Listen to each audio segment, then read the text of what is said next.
안녕하십니까? 저는 지금 60을 훌쩍 넘긴 딸 하나를 애지중지 키워낸 여자입니다. 아무리 생각해도 저만큼 인생을 매일매일 사건과 사고로 쌓아올린 사람은 없는 것 같아서 이야기를 풀어보고자 이곳을 찾아와 사연을 올리게 되었습니다. 이 나이가 될 때까지 정말 하루도 일이 없었던 적이 없더라고요.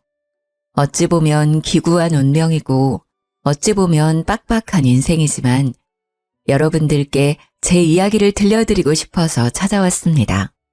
하루에도 수십 번씩 바뀌는 갈대 같은 마음처럼 제 인생이 참 여러 번 바뀌었습니다. 시작은 미약하나 끝은 창대하리라는 말처럼 제 인생의 끝이 아주 화려하길 기대해 보면서 이렇게 제 인생을 글로 풀어나가 보렵니다. 어찌 제 삶을 글 몇 줄로 끝낼 수 있겠냐마는 최대한 청취자 여러분들이 듣기 쉽도록 이야기를 써내려가겠습니다. 끝까지 들어주시고 제 인생의 끝을 여러분이 함께 해주신다면 더할 나위 없이 좋을 것 같습니다. 저는 강원도 산골에서 태어나 뒤로 10발자국만 디뎌도 산이 나오는 시골 깡촌에서 쭉 자랐습니다. 산 공기도 좋고 물소리도 졸졸 나고 가끔 가다가 들짐승이라도 마주치는 날에는 죽었다 싶을 정도로 무서워서 도망을 가야 하기도 했지만 그 시골이 참으로 정겨웠습니다. 자식을 더 낳고 싶어 했지만 저를 낳고 뭔가가 잘못되어 더 이상 자식을 가질 수 없게 된 우리 어머니는 저를 정말 금이야 오기야 키워주셨습니다. 어릴 때 저는 시골에서 사는 게 너무나도 행복했지만 점점 커갈수록 이 좁은 시골에서 자급자족하며 생활하는 것에 신물을 느끼게 되었습니다. 저희 아버지는 북을 치는 사람이었는데 국악을 하시는 대모님을 따라다니면서 푼돈을 벌며 생활하시던 분이었습니다. 저는 당연히 제대로 된 교육을 받으면서 자라지 못했고 북을 치는 아버지를 따라 장터에 나가는 것이 가장 재미있는 일이라 여기며 살았습니다. 보고 배운 것이 그것뿐이라 저는 어릴 때부터 구수한 소리를 잘 따라내었고 장터에 따라 나가서 북을 치는 아버지 옆에서 노래를 부르며 용돈을 벌었습니다. 그게 제가 초등학교 저학년 때의 일이었는데 가끔 장터에 나온 동급생 친구들에게 놀림을 당하기도 했지만 돈을 벌어 과자를 사 먹을 수 있음에 기쁘기만 했습니다. 학교에서도 제가 장터에서 노래를 부른다는 것이 소문이 나서 가끔 선생님들께서 노래를 시키기도 하셨습니다. 어린 나이였지만 시골에 다 쓰러져가는 집에 사는 저는 학교 근처에 새 아파트에 사는 친구들이 부러워 돈을 모아 집을 사고 싶다는 열망을 가지게 되었습니다. 어느 날은 평소와 다름없이 장터에 나가 구수한 트로트를 부르며 1,000원, 2,000원 꼬깃꼬깃 용돈을 모으고 있었는데 외부에서 오신 명창이 저를 발견한 것입니다. 제가 노래를 부르는데 한이 서려 있다면서 나이도 어린데 어찌 이리 노래를 잘 부르는 거냐고 저에게 노래를 업으로 삼을 생각은 없냐고 하셨습니다. 당시에 저는 돈 버는 재미에 맛이 들려 있었기 때문에 땀을 뻘뻘 흘리며 거절을 하는 아버지 옆에서 꼭 하고 싶다고 제 의견을 피력했습니다. 사탕을 잔뜩 사주겠다는 명창의 말에 이끌려 저는 노래를 제대로 배우기 시작했죠. 그 명창은 판소리를 하는 사람이었던 것이었습니다. 어줍지 않게 트로트만 따라 부르던 제가 판소리를 하려고 하니 여간 힘든 것이 아니었습니다. 정말 TV 드라마에서 보는 것처럼 날이 추워지는 가을날, 산 중턱에 있는 폭포수에 들어가 득음을 위해 물살을 맞으며 노래를 부르기도 했습니다. 명창이 말하는 득음이 어떤 것인지도 모르는 12살 된 아이가 소리를 내고 있으니 어디 제대로 된 결과물이 바로 나오겠습니까? 저는 그 득음의 길을 걷기 위해서 쉬지 않고 노래를 불렀고 사춘기가 오고 목소리 톤이 미묘하게 달라지는 시기에 소리를 하도 질러댄 탓에 목소리가 걸걸하게 바뀌었습니다. 우리 아버지는 여자의 목소리가 이리 쉬어빠져서 어쩌냐 하며 걱정을 하시면서도 명창의 소리가 나는 것 같다면서 좋아하시기도 했습니다. 목에서 피가 날 정도로 노력을 한 결과 저는 좋은 소리를 가지게 되었고 판소리계의 샛별이라는 별명까지 가지게 되었습니다. 그게 제 나이 13일 때의 일이니 아주 오래전 일이긴 하죠. 명창은 강원도 산골에서 떼국물 줄줄 흐르던 저를 발견하여 국내에서는 모르는 사람이 없을 정도로 유명한 판소리꾼으로 저를 키워냈습니다.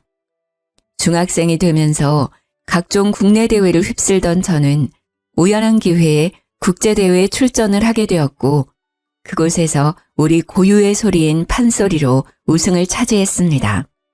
아름다운 꾀꼬리 같은 소리를 내는 사람들 사이에서 걸걸한 소리를 뽑아내는 것이 이질적이긴 했지만 제 한이 서린 소리를 외국인들도 알아차린 거죠. 신이 내린 소리임이 틀림없다면서 저에게 과한 찬사를 보냈고 저는 국제대회 수상 이력 덕분에 이쪽 저쪽에서 초청을 받아 노래를 부르러 다녔습니다. 그때부터 저는 돈을 모을 수 있게 되었고 우리 부모님께 제가 열망했던 시내의 아파트 또한 선물을 할 수 있었습니다. 제가 고등학생이 되어서는 학교도 그만두고 전국을 돌며 판소리 공연을 하고 판소리를 널리 알리고자 해외 공연을 다녔습니다. 비행기를 처음 탔을 때는 너무나도 무서웠지만 하도 타고 이 나라 저 나라를 돌다 보니 그 어떤 교통수단보다 더 편하고 빠르다는 걸 알게 되었습니다. 국내에서는 저를 따라갈 후계자가 없음을 널리 알리며 판소리에 관심을 가져달라, 저를 응원해달라는 광고도 붙었습니다. 저는 대한민국을 대표하는 판소리꾼이 되었고 당연히 그에 따른 기고만장함도 조금 늘었습니다. 벼는 익을수록 고개를 숙인다고 명창은 저를 꾸짖기도 했지만 원래 고등학생들이 그런 허세에 조금 찌들어 살지 않겠습니까? 다른 또래들과 달리 제 밥벌이를 하면서 지냈는데 부모님께 아파트도 떡하니 선물해드렸는데 그 정도 허세는 조금 들어도 괜찮지 않나 싶었습니다. 저는 그렇게 19살이 될 때까지 안 가본 나라가 없을 정도로 각지를 돌아다니며 공연을 했고 판소리를 널리 알렸습니다. 가정주부로 평생 살았던 우리 어머니, 북을 치며 제 뒤를 쫓아다니며 매니저 역할을 해주셨던 우리 아버지, 우리 가정은 평생 행복할 거라 생각했습니다. 하지만 불행의 그림자는 제가 20살이 된 그날부터 드리워지기 시작했습니다. 20살 생일이 지나자마자 이상하게 제 몸이 쿡쿡 쑤시고 내장이 뒤틀리듯 아프기 시작했습니다. 부모님께서는 저의 건강에 이상이 생긴 것이 틀림없다며 너무 무리하여 공연을 하고 다녀서 그런 거라 생각하셨습니다. 일정을 모두 취소하고 며칠 쉬면 나을 거라고 장담을 하셨지만 며칠이 지나도 저의 이유 모를 통증은 사라지지 않았습니다. 결국 큰 병원에 입원을 하게 되었고 피가 마르는 검사를 전부 해보았지만 제 병명을 밝혀낼 수 없었습니다. 병원에서는 신체 자체에는 아무런 이상도 없다면서 보통은 스트레스 때문에 이런 병이 찾아올 수 있다고 진통제를 처방해 주었습니다. 집으로 돌아와서도 저는 계속 끙끙 앓기만 했고 20살 생일을 기점으로 살이 8kg이나 빠져버리는 이상 증세가 생기기 시작했습니다. 하루 종일 누워서 일어나지 못했고 이유 없이 열이 펄펄 끓기도 했으며 약이 말을 듣지 않는 지경에 이르렀습니다. 당연히 저는 모든 공연과 일정을 취소하고 집 밖을 나가지 못하게 되었습니다. 전업주부로 살던 저희 어머니께서는 24시간 제 곁을 지키면서 고열에 시달려 헛소리를 찍찍 내뱉는 저를 위해 기도하셨습니다. 하지만 나아질 기미가 전혀 보이지 않았고 결국에 저희 아버지께서는 저를 무당에게 데려가 굿이라도 해야 하는 것 아니냐고 하셨습니다. 저희 어머니는 절대로 무당에게 보낼 수 없다며 약을 꾸준히 쓰다 보면 나을 것이라고 극구 반대를 했습니다. 하지만 투병을 한 지 1년이 가까워짐에도 제 병명은 그 어떤 병원에서도 밝혀내지 못했고 저는 뼈만 남은 상태로 앙상하게 변해버렸습니다. 그때의 기억은 잘 나지 않습니다. 너무나도 아팠고 매일 환청에 들렸고 누군가 제 몸을 탐내고 있었던 것 같은 기분이었습니다. 저는 이대로는 못 살겠다. 제발 죽여달라고 어머니의 손을 붙들고 매일을 울었습니다. 하나뿐인 자식을 어찌 홀로 보내겠냐며 저희 어머니께서는 버텨야 한다고 제 손을 붙잡고 매일 기도를 하셨습니다.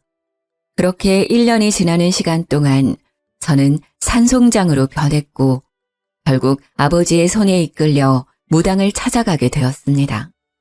용하다는 그 무당은 산속 깊은 곳에 신당을 꾸려 지내고 있었는데 엎이다시피 등장한 저를 보고는 혀를 끌끌 찼습니다. 딱 보아하니 이 계집의 목소리가 신통방통하구나. 그러니 목소리를 탐나는 신이 들러붙어서 떨어질 생각을 안 하지. 이 계집에 살리려면 신내림 구슬하는 수밖에 없어. 들러붙은 신이 앵간에서는 떨어지지 않는 분이시다. 넋을 그리고 전국을 떠돌아도 방법은 신내림굿 하나뿐이야. 당연히 판소리로 이름을 알리고 있던 제가 무당이 되어야 한다고 하니 저희 부모님께서는 죽어도 안 될 일이라고 극구 반대를 하셨습니다. 특히 어머니께서는 하나뿐인 딸을 어찌 무당으로 만들고 자기들이 발 뻗고 살 수 있겠냐고 절대 안 될 일이라고 살려만 달라고 울고불고 빌었습니다. 하지만 무당은 살릴 수 있는 방법은 신내림굿밖에 없다면서 어머니께 신내림을 받지 않겠다면 애를 데리고 나가라고 소리를 치셨다고 하셨습니다. 제 병명은 열병도 정신병도 아닌 신병이라는 것이었습니다. 저는 흐릿해지는 정신 속에서도 그 말만큼은 제대로 들었습니다. 신병은 고칠 수 없는 병이라고, 저 여자애가 아니라면 누구라도 저 신을 모셔야 하는 운명이라고, 호통을 치는 무당의 목소리를요. 부모님께서는 절대로 있을 수 없는 일이라며 저를 다시 데리고 강원도로 오셨고 저는 정말 숨이 꼴딱 넘어가는 지경까지 이르렀습니다. 병원에서도 병명을 알 수 없으니 기도에 의존해라, 마음의 준비를 해라 하는 말만 반복했고요. 결국 부모님께서는 저를 이렇게 잃을 수 없다는 마음에 다시 무당을 찾아가셨습니다. 많이 노하셨다. 자기 인생에 순응하지 않고 순리를 거스르겠다고 결심을 했으니 누구라도 신내림을 받아야 할 것이야.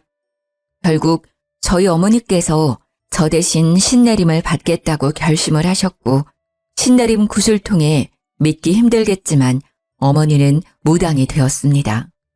신내림 굿이 꼬박 15일간 이어졌고 저는 시름시름 앓다가 점점 몸이 호전되는 것을 느끼게 되었습니다. 정말 그 누구도 겪지 못할 신기한 일이었습니다.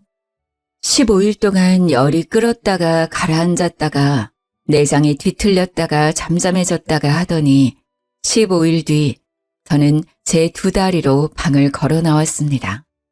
홀로 제 옆을 지키던 아버지께서는 제 다리로 걸어 나오는 저를 보고 눈물을 하염없이 흘리셨습니다. 저는 정신이 맑아지는 기분을 느끼며 아버지께 그동안 고생하셨다고 이야기를 하는데 아무리 찾아도 우리 어머니가 보이지 않더라고요. 그제야 저는 어머니께서 저 대신에 신내림 굿을 받았고 무당이 되어 암자에 들어가게 되었다는 소식을 접할 수 있었습니다. 저는 저를 위해 한 몸을 희생하신 어머니의 모성애에 끊임없이 눈물을 흘렸습니다. 어머니가 너무나도 보고 싶고 그리웠습니다. 저는 며칠 지나서 몸이 정말 완벽하게 일상에 적응을 하자마자 어머니를 찾기 위해 산속에 있는 암자를 찾아갔지만 어머니를 볼 수 없었습니다. 신의 노여움이 엄청나게 컸고 저를 다시 만나면 제 몸을 집어삼킬지도 모른다고 하여 저와 만나는 것을 거부하셨기 때문이었습니다. 그 뒤로 저는 아버지와 단둘이 생계를 이어가야 했고 어머니와는 거의 생이별을 한 채 지내야만 했습니다. 신이 저를 탐내고 있다는 것이 현재 진행 중인 일이었는지 찾아가도 암자 문을 닫고 저를 만나주지 않는 어머니 때문에 어쩔 수 없이 어머니를 잊고 살아야 했습니다. 1년에 한두 번 정도 암자 전체가 개방되어 너도 나도 신을 기리며 기도를 하러 오는 사람들 속에 파묻혀 멀리서 어머니를 보는 것 말고는 볼 수 없었습니다. 저는 다시 판소리를 시작하게 되었습니다. 멀리서나마 어머니께서 제 소식을 듣고 응원을 해주시길 바라는 마음에서 말입니다. 이전처럼 명성을 되찾는다면 제 기사를 통해서 제 얼굴 한번 더 볼 수 있을 거라 생각을 하고 다시 한번 도약하기 위해 애썼습니다.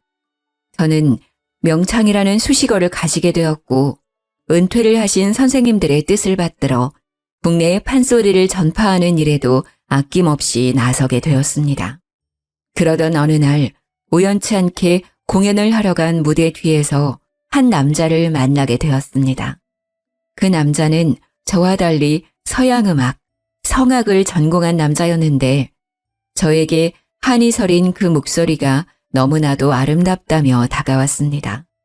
아름다운 목소리는 성악 쪽이 아니냐고, 제 목소리는 걸걸한 거지요 하며 대꾸를 하는데 제 목소리에는 남들에게 없는 뭔가가 있다며 푹 빠져들었다고 하더라고요. 제가 했던 공연들은 빠짐없이 다 보았다면서 저에게 사인 한 장을 해주라고 혹시 연락해도 되냐고 전화번호를 알려달라고 했습니다. 판소리를 하면서 남자의 관심을 받았던 적이 별로 없었던 터라 저는 쑥스러운 마음을 숨기며 전화번호를 알려주었습니다. 그렇게 서서히 서로에 대해 관심을 두고 연락을 하기 시작했고 제가 지방에 있든 어디에 있든 보고 싶다며 달려와주는 그 남자에게 빠져들었습니다. 제가 판소리 공연 후 지쳐있을 때 활력소가 되어주고 간혹가다 보고 싶은 마음이 쑥쑥 트는 어머니의 빈자리를 채워주는 그런 남자였습니다. 공허한 마음 한구석을 늘 지니고 살았던 저에게 꽉 차는 사랑을 보여주는 그 남자를 어찌 제가 가만 놔둘 수 있었겠습니까? 저도 속수무책으로 그 남자에게 빠져들게 되었고 저희는 남들보다 조금 빠르게 결혼을 약속하게 되었습니다. 성악을 전공한 남자답게 집안이 전부 음악을 전공한 사람들로 가득하다고 이야기를 해주었습니다. 시댁이라는 곳에 처음으로 인사를 드리러 갔는데 장식장 한편이 음악 콩쿠르에 나가 상을 받아온 트로피들로 가득하더라고요. 저도 어디 가서 상이라고 하면 빠지지 않는 사람이었지만 웅장한 집에 들어가니 주눅이 드는 것은 어쩔 수 없었습니다. 알고 보니 가족들이 전부 피아니스트, 지휘자, 성악가였고 죄다 독일에 유학까지 다녀온 인재들로만 구성이 되어 있었습니다. 북을 치는 아버지와 무당인 어머니를 둔 저는 너무나도 모양새가 빠지는 예비 며느리였습니다. 산골에서 폭포수를 맞으며 수련을 했던 저와 달리 남편은 어릴 때부터 독일에 유학을 가서 선생님께 발성하는 법을 배우고 피아노를 치기 시작했다고 했습니다. 제가 득음을 하겠다고 소리를 쥐어짜낼 때 남편은 유럽 여행을 하면서 각국의 맛있는 것들은 죄다 먹어봤다고 했습니다. 제가 대학에 가지 않고 신병을 앓고 누워 끙끙거릴 때 남편은 아주 유명한 대학 성악과에 들어가서 합창을 시작했다고 했습니다. 처음부터 끝까지 맞는 구석이 하나도 없는 우리 둘이 과연 잘 살 수 있을까 하는 의문이 들기도 했지만 아가페와 같은 사랑을 보여준 그 남자를 놓치고 싶지 않았습니다. 제가 부족하면 그만큼 더 노력하면 되는 것이라고 안일하게 생각하기도 했습니다. 결국 시댁에 인사를 드리러 갔는데 저에게 제일 처음 한 말이 바로 우리 집안은 서양음악을 하는 집안이기에 판소리꾼을 드릴 수 없다 였습니다. 저와 남편은 다른 이유도 아니고 그런 이유로 우리의 사랑을 갈라놓을 수 없다고 시댁에 반항을 하기 시작했습니다. 원래 로미오와 줄리엣도 양가에서 서로 앙숙처럼 반대를 해대니 둘의 사랑이 더욱 불타올랐던 것 아니겠습니까? 저와 남편도 아주 비슷했습니다. 시댁에서 반대를 시작하니 저희의 사랑이 더욱 고결한 것으로 느껴졌기에 반발심이 생기고 말았습니다. 시댁에서는 남편 보고 다시 독일에 가버리라고, 세상에 여자는 많고 음악을 하는 여자도 많다면서 남편을 구슬렸습니다. 하지만 서로의 눈에 보이는 것이 서로밖에 없었던 저희 둘을 갈라놓기엔 너무나도 허접한 소리였던 거죠. 저와 남편은 결국 마지막 선을 넘어버리고 말았습니다. 저는 시댁의 반대를 돌파하는 와중에 임신을 하게 됐어요. 남편은 오히려 시댁에 당당하게 임신을 했으니 결혼을 하겠다고 했고, 시댁에서는 목덜미를 잡고 쓰러지는 신용을 하셨습니다. 결혼을 더 이상 미룰 수 없다고 끝끝내 반대를 하시는 시댁 어르신들께 상견례 날짜를 통보하듯 전했습니다. 당연히 저도 아버지와 어머니께 상견례 날짜를 알려드렸지만 저희 어머니는 아무런 언질도 없이 나타나지 않으셨고 저는 참 서운했습니다. 상견례 자리에 아버지만 나타나자 시댁에서는 답답해하시며 저에게 물어보셨습니다. 사돈어른이 이혼했다는 소리는 들은 기억이 없는데 왜 안사돈은 오지 않으시는 거지? 저는 어차피 밝혀지게 될 일이라 생각해서 정면 돌파를 결심했고 시댁 식구들에게 솔직하게 이야기를 했습니다. 저희 어머니께서는 신을 모시고 계시기 때문에 오늘 일정에 참석하실 수 없으십니다. 신을 모시고 계신다고? 설마 무당이니? 정말 무당이야? 이런 말도 안 되는 집을 봤나? 우리 집안은 크리스천이야. 기독교라고. 근데 무당? 무당 딸을 며느리로? 죽어도 안 된다. 시모는 개거품을 물었고 시부는 얼굴이 새빨갛게 달아올라서는 저에게 삿대질을 하며 죽어도 결혼을 반대할 것이라고 외치셨습니다. 가운데서 땀을 뻘뻘 흘리던 우리 아버지는 조심스러운 말투로 종교는 자유 아니냐, 우리 딸도 성당 다닌다고 항변을 했습니다. 성당을 다닌다는 말에 기가 막히셨는지 시모가 헛웃음을 짓더라고요. 집안이 아주 개판이네, 개판이야. 애는 낳지 않는 게 좋겠어요. 기독교든 불교든 상관없이 살생은 금지를 하고 있지 않겠습니까? 어떻게 뱃속에 있는 핏줄을 지우라고 할 수 있는 건지 속이 많이 상했습니다. 제가 아무 말도 없이 고개를 푹 숙이고 눈물을 삼키고 있으니 우리 남편이 벌떡 일어나서는 시댁 식구들을 향해 소리를 쳤습니다. 이 여자와 뱃속에 있는 아이는 제 가족이나 다름없습니다. 부모님께서 그렇게 나오신다면 차라리 의절을 하고 제 가족을 지키겠어요. 당당하게 소리치는 남편에게 저는 무한한 신뢰를 가지게 되었고 남편 또한 저와 아버지께 일어나시라며 이런 사람들과 상종하지 말자고 했습니다. 시댁 식구들은 모두 불쾌한 얼굴을 하고 어디 한번 나가서 잘 먹고 잘 살아보라고 으름장을 놨지만 남편은 꿈쩍도 하지 않았습니다. 저에게 이런 나쁜 소리를 듣게 해서 미안하다며 앞으로는 우리끼리 잘 먹고 잘 살아보자고 우리만 행복하면 된 것이라며 이야기를 하더라고요. 저는 그런 남편과 혼인신고를 하게 되었고 저희 아버지의 집에서 셋이 함께 생활을 하게 되었습니다. 각종 지방으로 공연을 하러 다니던 저는 임신을 해서도 그다지 달라지지 않은 생활을 이어나갔습니다. 임신을 해서 그런지 배에 힘을 주기가 조금 어려웠지만 소리꾼이 평생 소리만 했는데 공연 하나 이어나가지 못할 정도는 아니었습니다. 자리를 굳건하게 지키기 위해 노력을 했고 성악을 전공한 남편도 오페라와 독주회를 하며 돈을 벌어오기 시작했습니다. 하지만 그것도 잠시 대대손손 음악가 집안이던 시댁에서 남편을 공연에 쓰지 못하도록 뒷공작을 펼친 것입니다. 가족을 버리고 간 놈이 잘 먹고 잘 살 수 있나 보자고 일을 갈더니 결국 더럽게 손을 써서 남편은 모든 일이 끊기게 되었습니다. 어떻게 자기 자식에게 그런 짓을 할 수 있는지 저 대신에 무당이 된 우리 어머니와는 너무나도 다른 행보라 끔찍하게 놀라웠습니다. 우리 남편의 일은 하나 둘 끊기더니 합창일을 하던 것까지 쫓겨나게 되었고 남편의 앞길은 완벽하게 막히게 되었습니다. 저는 어떻게든 생계를 이어나가기 위해 출산하기 전날까지도 쉼없이 공연을 하러 다녔고 우리 남편은 무력감에 빠져 점차 우울해지기 시작했습니다.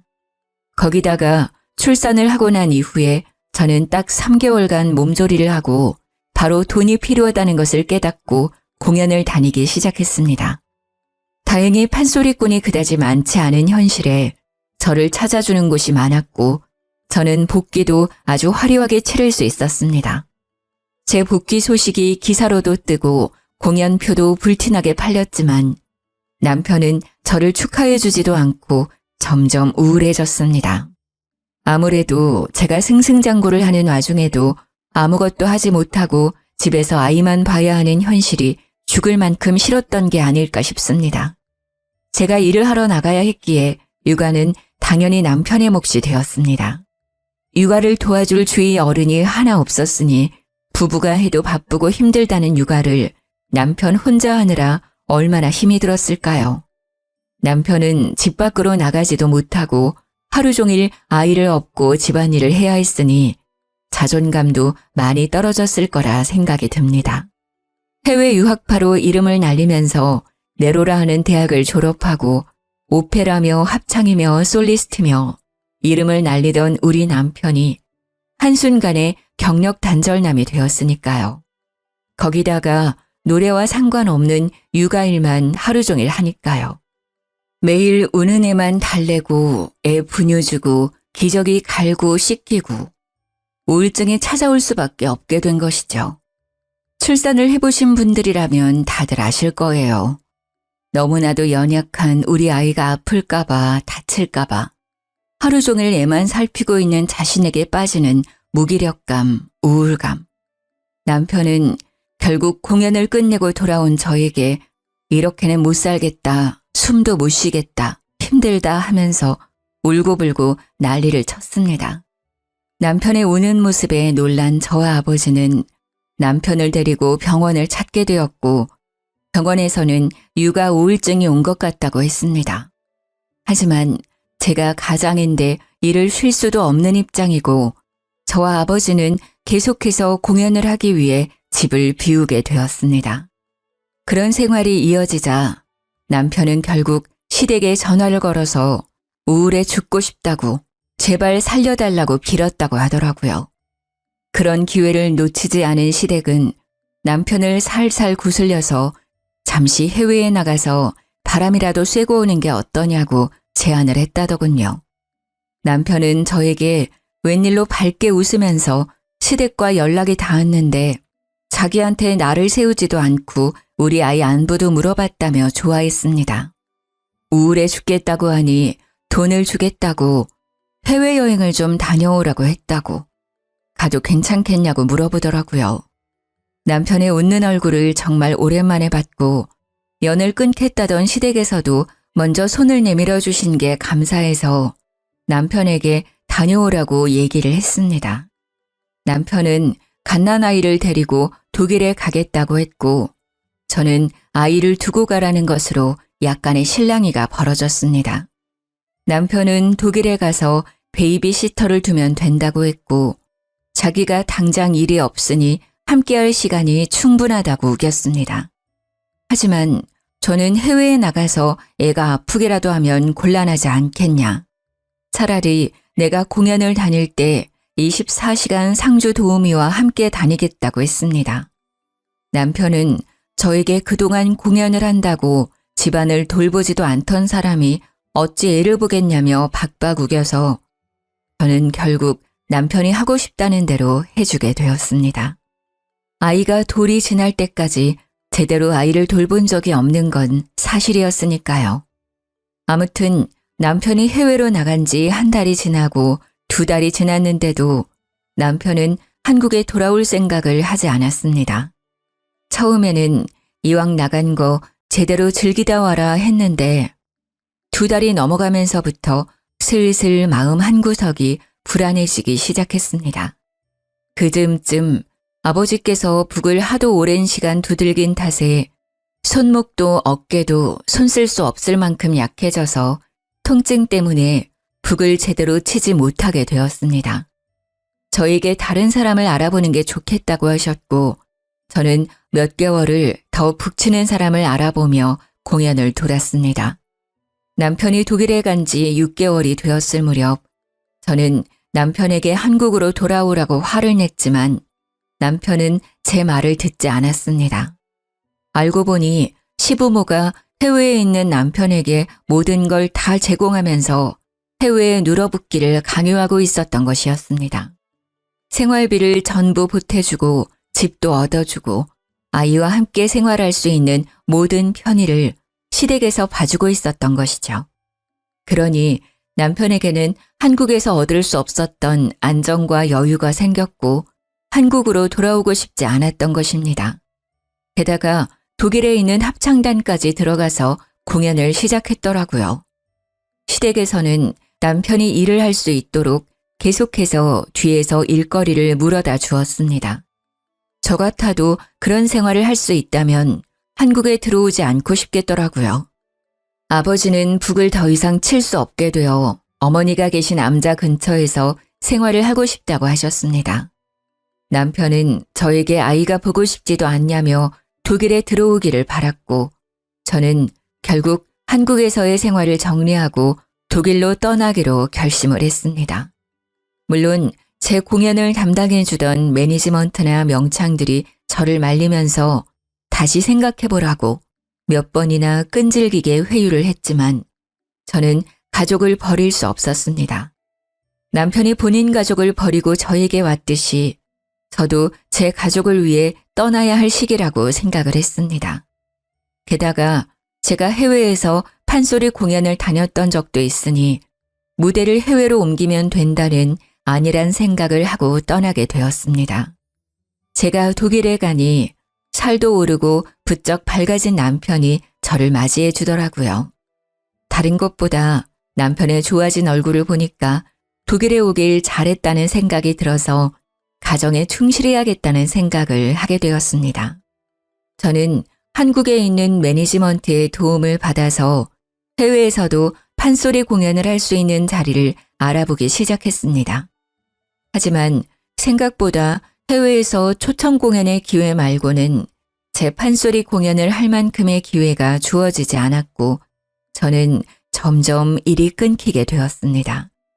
판소리에 대한 해외의 관심이 아주 잠깐이었고 후배들이 치고 올라왔기에 제가 뛰어다닐 만한 무대가 주어지지 않았습니다. 엎친 데 덮친 격으로 제가 독일에 들어갔다는 이야기가 시댁의 귀에 들어가게 되면서 시댁에서는 다시 한번 남편의 목줄을 죄기 시작했습니다. 남편이 하던 일을 모조리 끊어버린 것입니다. 남편은 실력이 나빴던 것은 아니지만 쟁쟁한 사람들 사이에서는 눈에 띄는 실력을 가진 것이 아니었습니다. 그러다 보니 시댁의 도움이 사라지자 점차 일이 끊어지게 되었고 제가 판소리로 돈을 벌 수 있는 상황이 아니다 보니 생활고에 시달리게 되었습니다. 시댁에서는 이참에 집세를 내주던 것도 생활비를 지원해 주던 것도 모조리 다 제약을 걸어버렸고 저는 무기력해진 남편의 모습을 다시 한번 봐야 했습니다. 어떻게든 우리 가족이 먹고 살 만큼의 돈이 필요했기에 저는 독일에서 아이들을 돌보는 시터 일을 시작하게 되었습니다. 남편과 달리 독일어를 전혀 할 줄 몰랐던 저는 독일에 있는 한인 아이들의 등하교와 방과 후 시간을 기다리며 아이들의 간식을 챙겨주는 시터 일을 했습니다. 그러다 보니 월급이 생각보다 많지 않았고 정작 우리 아이는 제대로 된 음식을 먹지 못하는 지경까지 이르렀습니다. 저는 남편에게 다시 한국으로 가자. 내가 판소리를 해서 돈을 벌어오는 게 더 좋을 것 같다고 구슬렸습니다. 하지만 남편은 모든 게 제 탓이라고 생각하기 시작했고 결국에 저에게 이혼을 이야기했습니다. 당신만 아니었다면 나는 좀 더 좋은 조건으로 일을 할 수 있었을 거야. 평생 사랑하는 노래를 부르면서 행복하게 지냈을 거라고. 독일에 와서도 우리 집 사람들의 도움이 있긴 했지만 행복하게 지냈는데 당신이 온 이후에 모든 것이 물거품처럼 사라졌어. 저를 원망하는 남편의 말에 저는 더 이상 우리 관계를 회복할 수 없을 거라고 생각했습니다. 평생을 사랑만 할 것 같았던 우리 둘은 결국 이혼을 하기로 결심했습니다. 시댁에서도 이혼만 하면 다시 예전처럼 생활할 수 있도록 해주겠다고 남편을 쉼없이 구슬렸더라고요. 결국 저는 이혼 도장을 찍고 아이를 데리고 한국으로 돌아와서 다시 판소리를 시작했고, 다행히 자리를 제대로 잡아서 10살까지 아이를 홀로 키웠습니다. 아버지께서 아이를 돌봐주시는 동안 저는 쉼없이 전국을 돌면서 돈을 벌었습니다. 아이가 초등학교에 입학을 하고 음악가의 피가 흐르긴 하는 건지 피아노를 배우고 싶다고 해서 저는 아이에게 피아노 선생님을 붙여주었습니다. 피아노를 치면서 노래를 부르는 것에 흥미를 가지더니 딸아이는 초등학교 합창단에 들어가서 노래를 부르기 시작했습니다. 그런데 정말 피는 못 속인다고 아이가 노래를 너무나도 잘 부르는 것이 아니겠습니까? 목소리가 옥구슬이 굴러가는 것 같은 청아한 소리를 내는데 제가 들어도 남들보다 훨씬 수준 높은 가창력을 뽐내더군요. 합창단 선생님도 같은 생각이었는지 아이가 노래를 부르는 것을 영상으로 찍어서 그때 당시에 유명한 동영상 사이트에 아이의 영상을 올렸습니다. 방송국에서도 영재가 틀림없다며 합창단 제의가 오고 아이를 취재하고 싶다면서 이리저리 찾아오곤 했습니다. 덕분에 노래를 잘 부르는 아이로 영상이 유명해지게 되었고 음악가 집안이던 시댁에서도 그 소식을 듣고는 저를 찾아왔습니다. 애가 성악에 소질이 있는 것 같은데 피는 못 속이는 것 아니겠냐. 성악 쪽으로 키워줄 수 있으니 음악을 시키자고 하더라고요.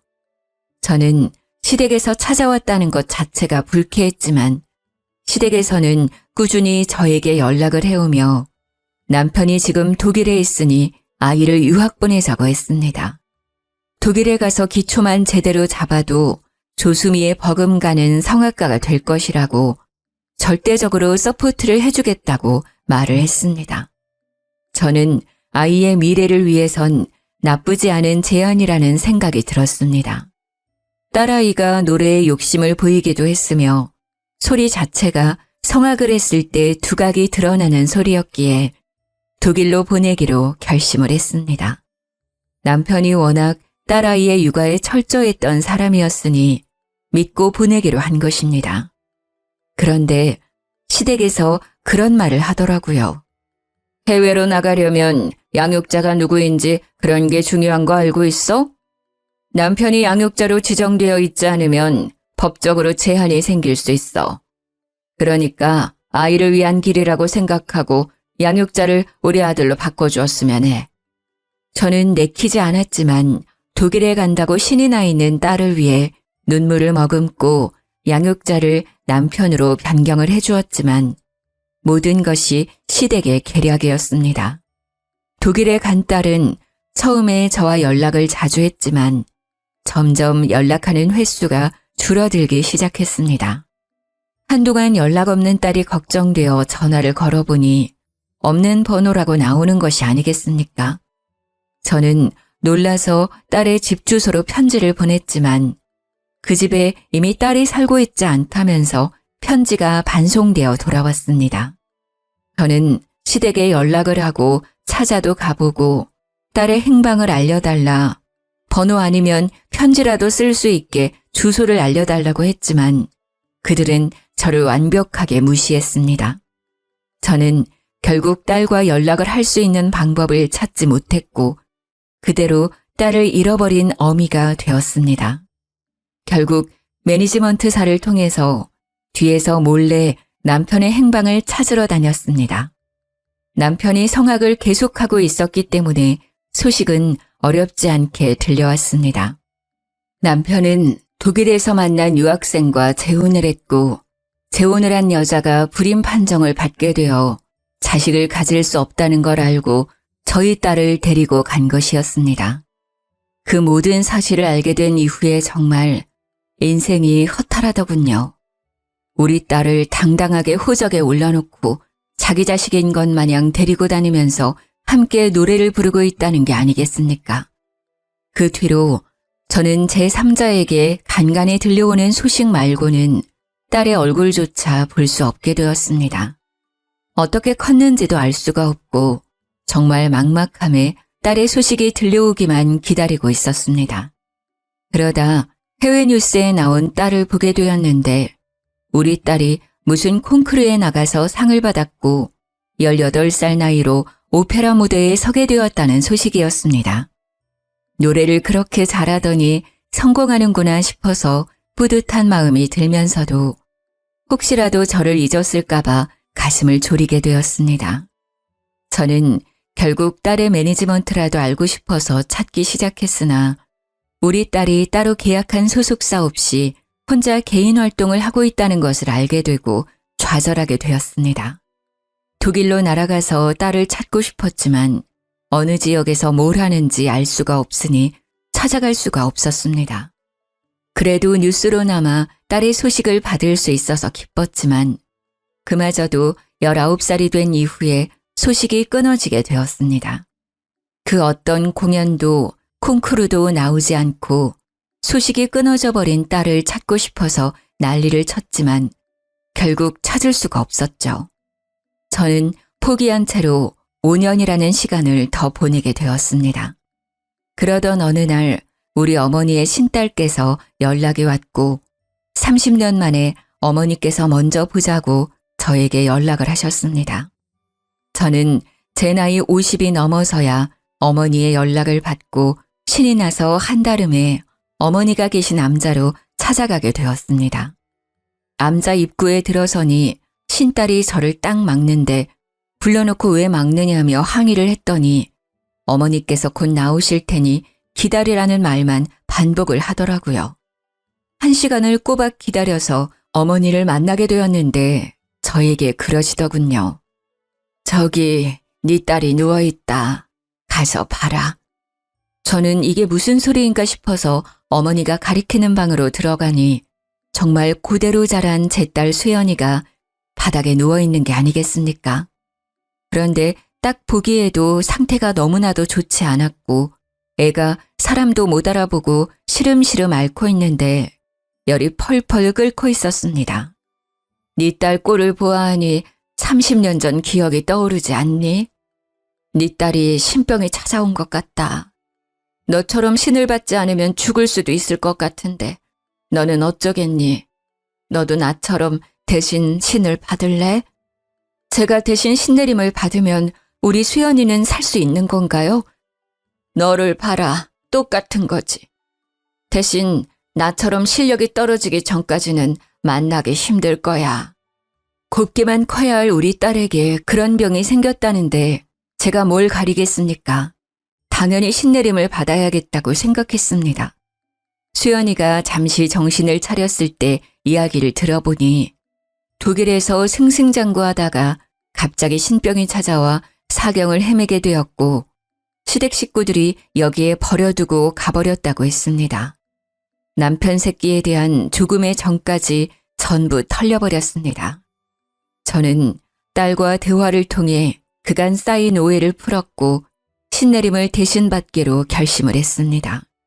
어머니의 주도하에 내림굿을 받았고 정말 신기하게도 우리 수연이의 병은 말끔히 나았습니다. 다시 독일에 가서 노래를 부르라고 하니 싫다며 한국에 남겠다고 했습니다. 수연이는 다시 처음부터 성악을 시작했고 작은 무대부터 큰 무대까지 고루고루 서게 되었습니다. 당연히 시댁에서도 알게 되었고 어머니와 함께 지내고 있는 남자로 시모가 찾아왔더군요. 결국 무당이 될 운명이었구먼. 이래서 개판인 집안이랑은 연을 맺으면 안 되는 것이었는데 욕심이 가득한 할미 같으니라고.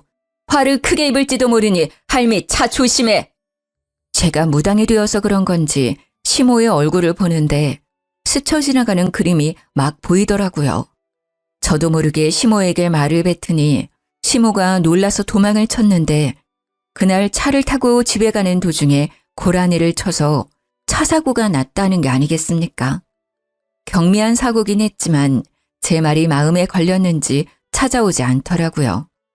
우리 딸이 독일에 들어가지 않고 계속 한국에 있으니 결국 전 남편과 재혼녀가 한국에 와서는 우리 딸을 설득하기 시작했다고 합니다. 딸이 귀찮으니 저희 암자 근처에 아버지 집으로 숨어 들어왔는데요. 끝내 저희 암자까지 찾아와서는 딸을 내놓으라고 저를 협박하기 시작했습니다. 내가 내 딸을 대신해서 신내림을 받았는데 이제 와서 내 딸을 데려가려고 해? 호적상 내 딸인데 어떻게 당신 딸이라고 박박 우게 되는 거야? 이 망할 년, 자궁에 탈이 난 게 선천적이라고 구라를 친 나쁜 년. 네가 떼다 버린 애가 셋이 넘는 걸 하늘이 아는데. 그러니 남편의 재혼녀가 사색이 되어서는 저한테 삿대질을 하며 너 누구냐고 소리를 막 치더라고요. 어쩌겠습니까? 신을 받은 이후에 보고 싶지 않아도 보이고 말하고 싶지 않아도 신의 목소리가 터져나오는 것을요. 재혼녀가 불임이 된 이유가 젊었을 때 하도 난잡하게 놀아서 낙태 수술을 여러 번 반복하면서 생긴 것이었습니다. 그 사실을 알게 된 남편이랑 시모가 재혼녀를 쥐잡듯이 잡았는데 재혼녀도 뻔뻔하게 나오더라고요. 당신도 유부남일 때 나 만나서 바람 피운 거잖아. 그러면서 둘이 개싸움을 하는데 아주 흥미진진했습니다. 결국 둘이 이혼을 하고 재산 분할까지 했는데 서로 돈을 주지 않으려고 난리를 쳤다고 하더라고요. 그 이후로 저는 제 아내 신 때문에 딸이랑 자주 만날 순 없지만 연락을 자주 하면서 지내고 있습니다. 말년에 어머니와 함께 지낼 수 있어 행복하고 아버지와도 자주 만날 수 있어서 행복하게 지내고 있습니다. 붓을 하러 오고 점을 보러 오는 사람들이 줄을 서는 암자라 안정적으로 잘 살고 있습니다. 그렇게 큰딸이 곧 결혼을 앞두고 있는데 제가 무당이라 딸에게 미안한 마음이 먼저 들더라고요. 하지만 사돈 어른이 암자까지 찾아와서는 제 손을 꼭 잡으며 며느리 걱정을 하지 말라고 자기들이 잘 보살펴주겠다고 이야기를 해주어서 안심이 되었습니다. 저에게 제가 신을 모시고 있기 때문에 신의 축복이 함께하지 않겠냐고 하는데 정말 눈물이 쏟아져서 혼났네요. 좋은 사람 만나서 결혼까지 하게 된 우리 딸을 위해 저는 오늘도 기도를 올려봅니다. 남은 여생 행복하게 살다가 하늘 곁으로 가길 기도하며 제 글은 여기서 마치도록 하겠습니다.